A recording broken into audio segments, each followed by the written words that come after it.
প্রেসিডেন্টের কঠোর অভিবাসন নীতি থেকে বিপুল মুনাফা অর্জন করেছে বেসরকারি প্রতিষ্ঠানগুলো। চলতি অর্থ বছরে এসব প্রতিষ্ঠানের শেয়ারের দাম বেড়েছে কয়েক গুণ। তবে সরকারি তহবিল থেকে ঠিকমতো অর্থ ছাড় হলেও বেসরকারি ডিটেনশন সেন্টারের ভেতরকার পরিস্থিতি মানবেতর বলে সংবাদ প্রকাশ করেছে ডয়চে ভেল। সমালোচকরা বলছেন, বেশি লাভের আশায় অভিবাসীদের মৌলিক অধিকার ক্ষুণ্ণ করছে ট্রাম্প প্রশাসনের মদতপুষ্ট বেসরকারি আটক কেন্দ্রগুলো। কঠোর অভিবাসন নীতির আওতায় বছরে প্রায় 1 মিলিয়ন অবৈধ অভিবাসীকে বিতাড়নের লক্ষ্য নির্ধারণ করেছে ট্রাম্প প্রশাসন। এই উদ্দেশ্যে বরাদ্দ রাখা হয়েছে প্রচুর অর্থ। অভিবাসন কর্মসূচির জন্য মোট বরাদ্দ রয়েছে $170 বিলিয়ন। এছাড়াও অবৈধ আটক কেন্দ্রগুলোর ক্ষমতা বাড়াতে $45 বিলিয়ন বরাদ্দের পাশাপাশি আইসের 4 বছরে খরচের জন্য রাখা হয়েছে $75 বিলিয়ন। 200টিরও বেশি এসব কেন্দ্রে আটক প্রায় 60,000 অভিবাসী ও অপরাধীর দেখাশোনার দায়িত্ব রয়েছে বিভিন্ন বেসরকারি প্রতিষ্ঠানের। বিশেষজ্ঞরা বলছেন, ট্রাম্পের অভিবাসন নীতি কার্যকরের পর থেকেই ফুলে ফেপে উঠেছে এসব কোম্পানিগুলো।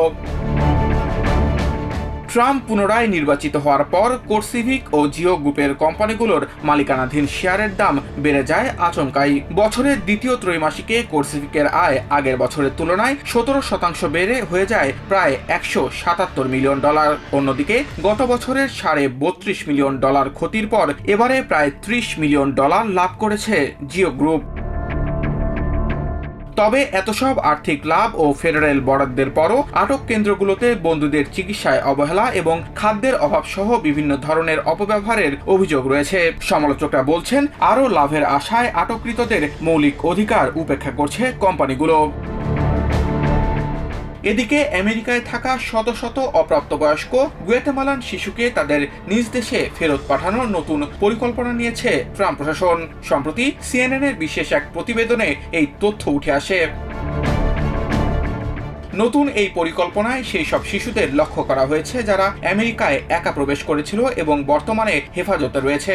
তবে প্রশাসনের এই উদ্যোগের কড়া সমালোচনা করছে শিশু অধিকার নিয়ে কাজ করা সংস্থাগুলো। তারা আশঙ্কা করছেন, এই পদক্ষেপের ফলে শিশুরা আবারও ফিরে যাবে এক অনিরাপদ জীবনে।